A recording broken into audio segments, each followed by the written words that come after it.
So, to start things off, can you break down the move up from buggy to pro spec for this year? You already one of the top drivers in 1600 last year, but when and how did the plan to switch start coming together? So it came together last year in June. This we had built a new side by side and um like I was racing pro stock and I'm like, I don't know if I could do both, and it just was too much. And then this chassis came up for sale, and I kind of one of my buddies was like, "Hey, you should go buy that." And I'm like, I don't know. Well, then I told Matt Gerald, and then he's like, "Go talk to Mike Van Hoovel." And so I stopped over at the shop that night, and he's like, "Go buy it." So we kind of had it planned all last summer, and we really didn't tell anyone. And then we, on the Champ Off Road podcast, I said I'm building a pro spec for next year. You ended up finishing second in points last year, but had a good run going at the end. I think you didn't finish worse than second in like the last five races or so. Even though it's not a second straight title, how much confidence does that performance carry over for you into the season, even if it's in a different class? Yeah, for sure. I mean, we were coming in strong at the end of the year there, and it was just the beginning of the year. It was just kind of dumb luck that was happening. That um, like a little bit of just little things. We were so close, where we should have won a couple races and we didn't at the beginning of the year. And the end of the year came strong, just like every year. It seems like the end of the year I can finish off stronger than the beginning. So that's what we're working on this year is to start off strong. How much of a learning curve do you expect there to be going from one class to another?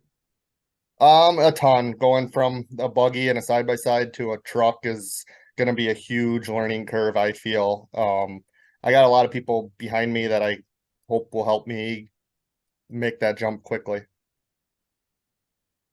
So what specifically are your goals for this year? Like, do you see this more as a learning year to get used to the truck, or do you think you could compete for the championship right away?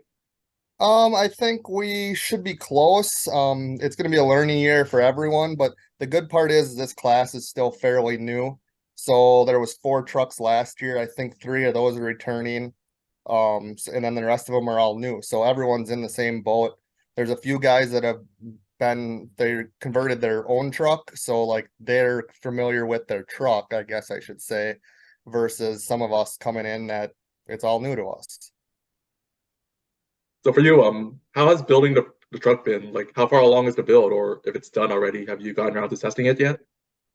Testing is soon. We had a few setbacks with some electrical components that really seems like it was beyond our control.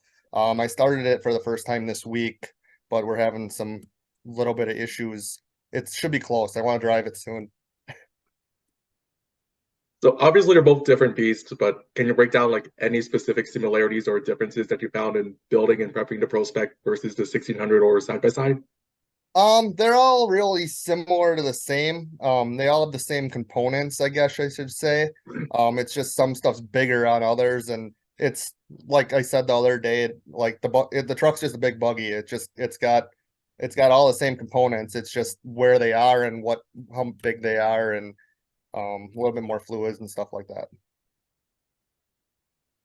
So Champ is racing at Mid America Outdoors for the first time ever to end the season. How do you feel about the series heading outside the Midwest for the first time? And have you raced it yourself before?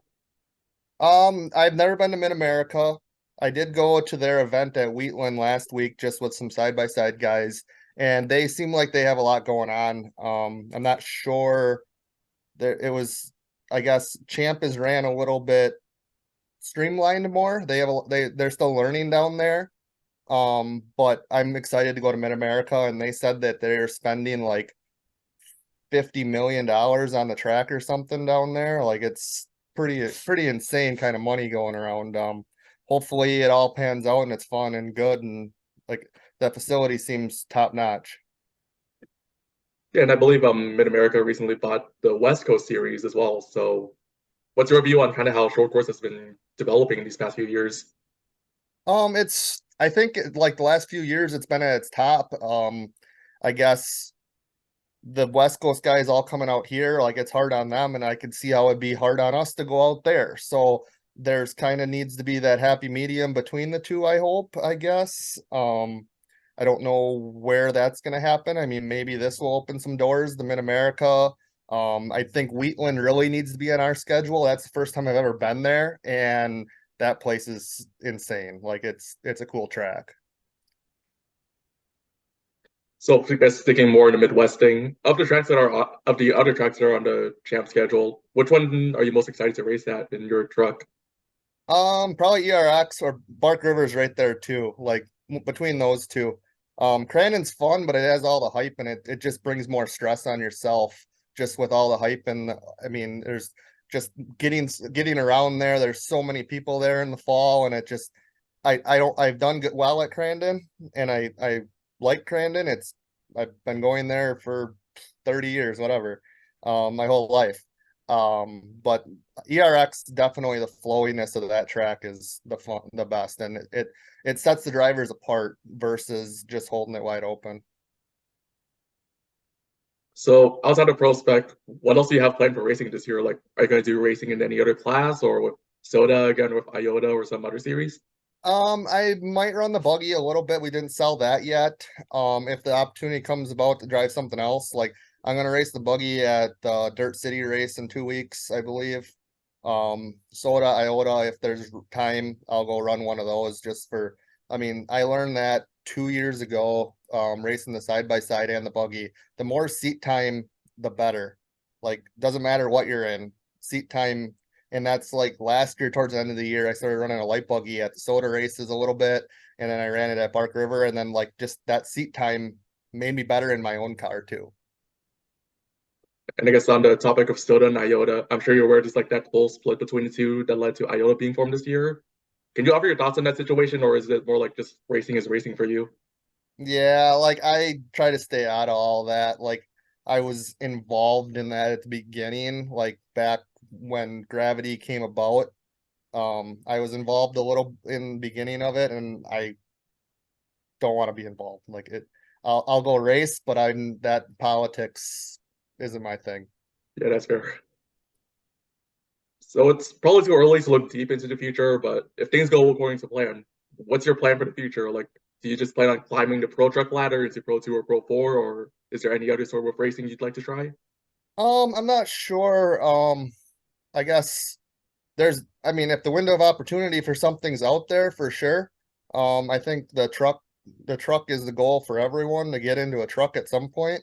Like it seems like that's the goal. Like, this pro spec, I feel we fit there pretty well. I mean, like it's still a driver's class. You don't need it's not who has the most money, hopefully. I mean, hopefully it doesn't go into that. Um, but you're pretty limited on what you can do. Like you can change gearing and stuff like that. So in the tranny, but not the rear end. So it's real similar to what the buggy has going on, as far as that kind of stuff. So before we wrap this up, is there anything else you would like to add? Um, I'm not sure.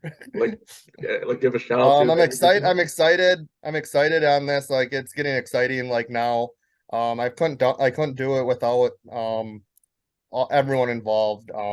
Matt Gerald, Mikey Van Hovel. We were at his shop most of the winter, and I've learned a ton from him.